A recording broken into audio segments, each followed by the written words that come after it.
Hello, I'm your piano tutor Gabriel, and today we're going to be looking at The Little Shepherd by Debussy.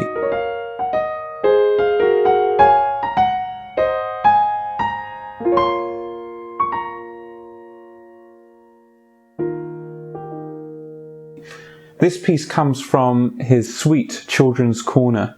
This was written for his daughter, Cho-Cho, and the piece serves two functions really. One, it's in the vein of Kinderscenen by Schumann, in that it's kind of a nostalgic look back on childhood, a meditation upon childhood. It's also a set of instructions for piano, so it's a kind of etudes for the beginner and the intermediate, although some of the pieces are devilishly tricky. Fortunately for us, this is not one of them, and because of this, I think this is the most accessible, easiest piece to learn by Debussy, and it's a fantastic place to start. It's beautiful, and it has within it so much of what is a signature of his style. And get to know his musical language. So it's a fantastic place for us to start, and depending where you are technically, the piece is not that much of an ask, so it's quite easy to get through all of the notes. But first, let's just hear the opening. How does this piece start?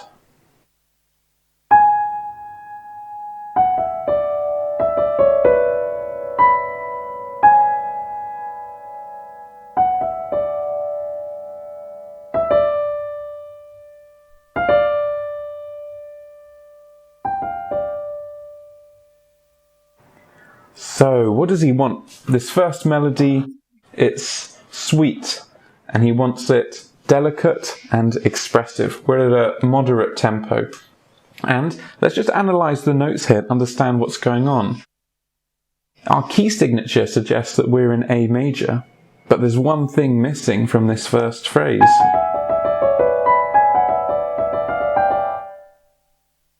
A. So there's no A. We're in A major, but the first phrase is lacking an A. So there's a degree of ambiguity. This is also characterized by the fact that we start with the notes of the whole tone scale. So all tones after each other.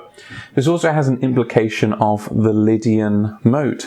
If we had our A up here, it would complete the kind of Lydian inflection to the beginning. Then later, we kind of modulate to the D Dorian, maybe, or D Aeolian minor. Here. So with this first phrase, it's kind of characteristic of the whole piece that you have these sections that are solo melodies. These are kind of evocations, impressions or evocations of a shepherd calling out on his flute, and the flute is echoing through the valleys. Then there's a kind of musical commentary that commentates, that punctuates these solo passages. The commentaries are more rhythmic, and they end by kind of rehabilitating the tonal exoticism of the melodies in the modal exoticism of the melodies, I should say, in a sort of tonal resolution each time. And they resolve to A, and then to E, and then back to A. So the broad structure of the piece is fairly conventional, a tonic dominant tonic structure. But within that, there's so much colour and expressiveness. So there's something whole tone about this melody. There's something Lydian about this melody, and there's also something maybe Dorian, maybe Aeolian about this melody, something minor as well. Here with it, what I'd suggest doing is keeping the pedal down as well, to get this real feeling of sustain, this feeling of echo, this feeling of space, that we're feeling the flute melody echoing over the valleys. And this, to me, when I hear this, it's so evocative of the story, the biblical story of the one sheep that has gone missing. That's something personal that just reminds me of. Now here, with this melody, its structural shape and its form are really important. Wait.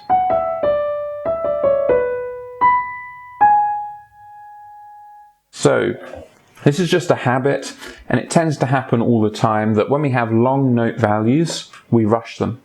It's just a human habit that we have.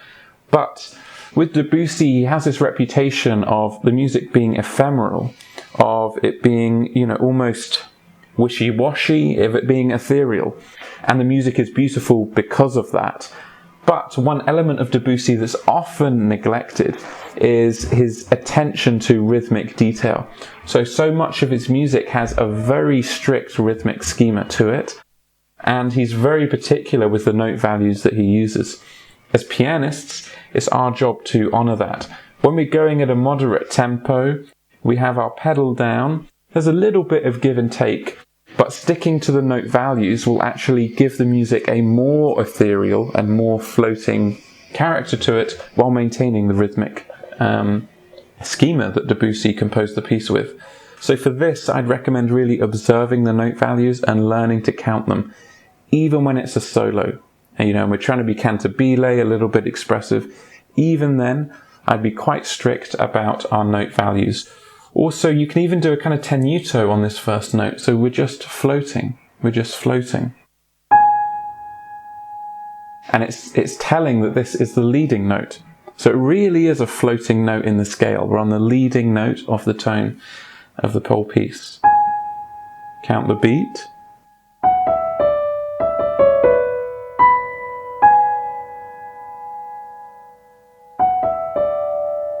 And then here, counting. With a harsher dynamic now, and now pulling back. Now here we have, in fact, the only comma in the piece. So this is a breath. For this, what I'd recommend is, this is the notation needed for a flute. So flute players will recognize this. This comma, it means to breathe, literally to breathe. As pianists, we can fully embody the character of the piece as this flute solo, and we can breathe ourselves. And another way we can breathe is by lifting up the pedal, clearing the pedal, letting the piano, the acoustics of the piano breathe. I'd recommend doing that. Now, in this next section, the music gets a little bit more lively.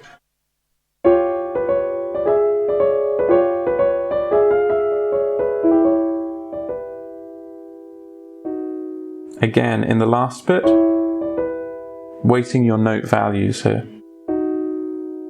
But one thing that tends to happen here, it happens a lot with students, is that you kind of get lazy with this rhythm and it ends up shifting towards not a dotted rhythm, but instead a kind of triplet rhythm, as if the piece is written out with triplets, or perhaps it's written out with in like a 9/8 or 12/8 like that. It's not that. It's dotted rhythms, so they have to be pointed. So not. We want them pointed. So here, the triplet rhythm can act as a real contrast against it, and we get the rhythmic dynamism that pushes the music forward. That won't happen if it's all just triplets. It just doesn't work. Here, triplet. That's what we want. The contrast, rhythmic contrast there. That's a key example of why being accurate with our note values is very, very important. And then here, we have a kind of, in the second phrase, we have a crescendo, an expressive crescendo and decrescendo.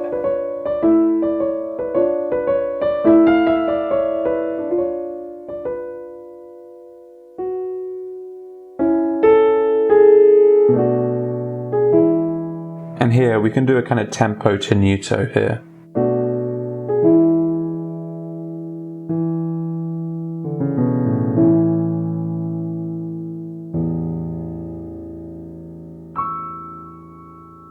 And what I tend to do, I lift the pedal here, because we have no note values, we have half a bar of emptiness. So there's no need to rush, we can give the piece its space that it needs to be expressive. And here, just with our fingering, let's go through some fingering here. With the right hand, I'd always start, some people start with 3 and then they come under with the thumb. Don't do that. I'd start with finger 2 on C sharp, and we have everything we need under our fingers. like that.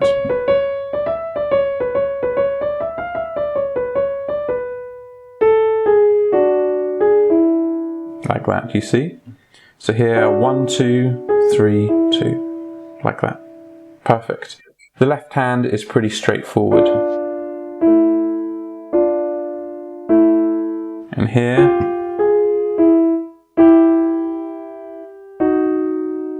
and we don't have to be super strict with our fingering because we're blending a lot of it with our pedals.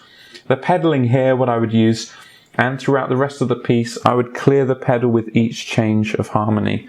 So every time that the left hand plays a new sonority, a new simultaneity, a new harmony, change the pedal, just for the sake of clarity.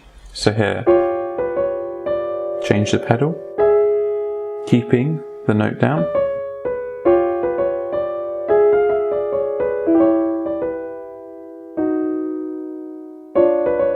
Change the pedal, like this. You get the idea.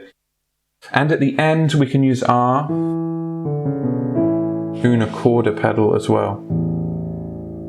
And there's a chime, like a bell in the wind. Really beautiful. Now, we have an answer to this, which is this pentatonic scale. Here, the fingering I'd use, I'd jump up to 5 on F sharp, and then come down. And this you can do under one pedal as well.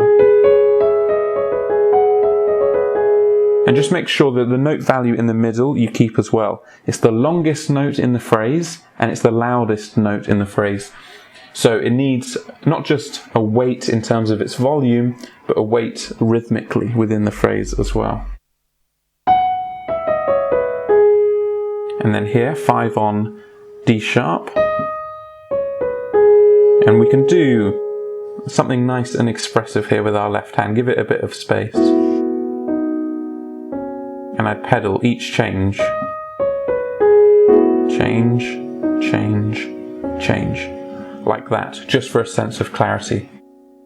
Fantastic. Now, we have some more chordal movement in the left hand, accompanied by melody in the right.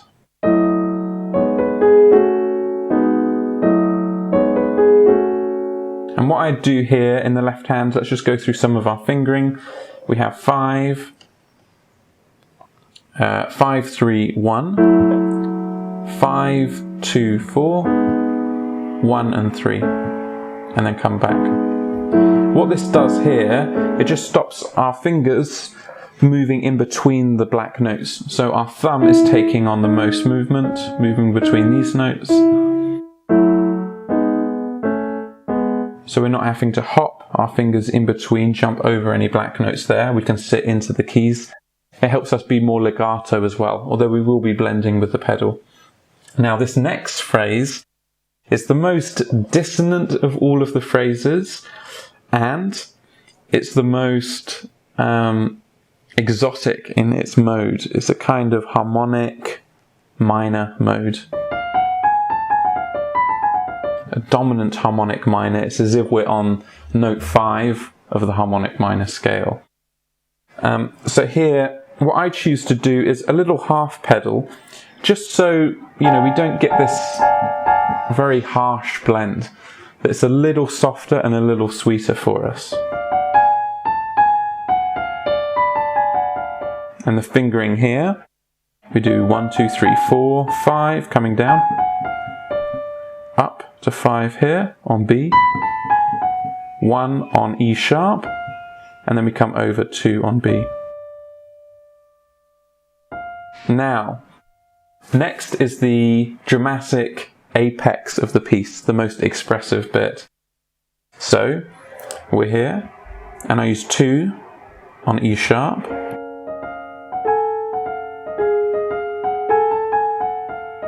and then come over. So it's 2 on C sharp here, the left hand 1 and 3.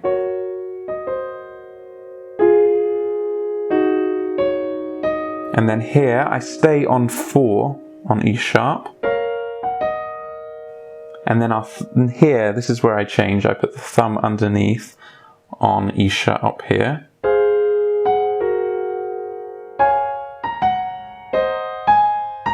like this. The left hand is quite simple. Every time we reset, we're just going with 1 and 3.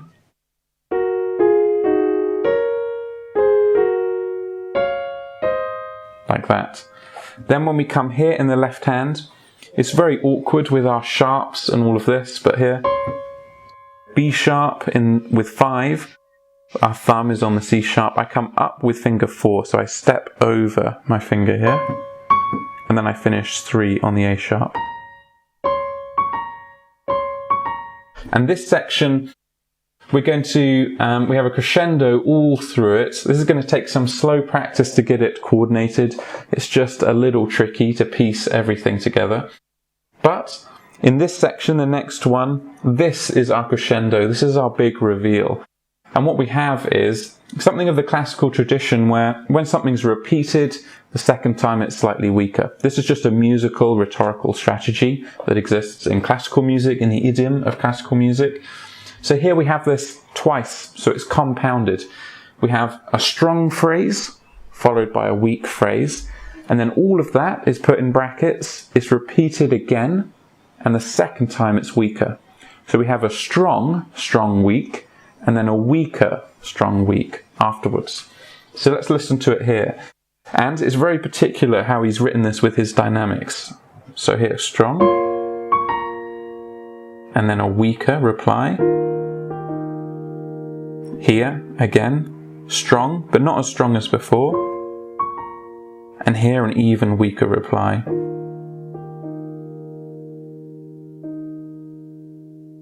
Now here, let's just look at some fingering for the right hand here. We want 5 on the A sharp, E sharp here, and we keep down the third in the middle. So it's 2 and 5 up here, and then we keep these 2 down and then move our thumb here. So it's as if we do this, but our third is kept down. It's just a little tricky and it might take some practice in isolation.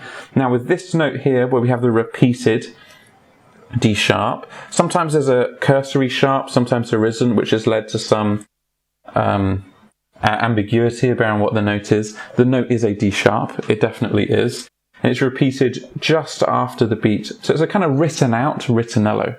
He's being very particular with his rhythms and he's written out in the note values as if we're lagging behind the main beat.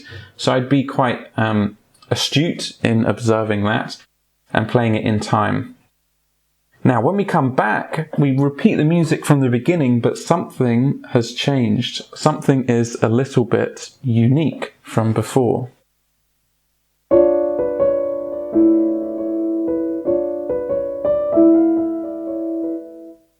So unlike before, we don't have this crescendo in the middle of the phrase, this expressive crescendo and decrescendo. Instead, we just have 2 decrescendos fading away. We're at a pianissimo and we fade away. Pianissimo, we fade away again. So he marks this in the score that he doesn't want to lose the rhythm. He says it explicitly. So the music is pulling back, but it's not losing its rhythmic intensity. So we're not doing a full ritornello and ritardando until we reach the very end of the piece. Here we're not doing it. So although we've come home, some energy has been expensed. Perhaps we've been walking all day long with our sheep, and we've come home and everything's just slightly more subdued. We're going to convey that purely through dynamics, but the rhythmic character of the music is going to stay intact because Debussy asked for that explicitly.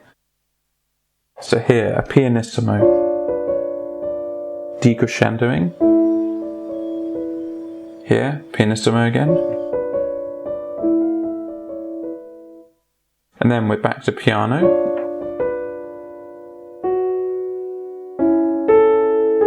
And here you can really enjoy it. We can slow down more than a tempo tenuto. We can really rit. Here.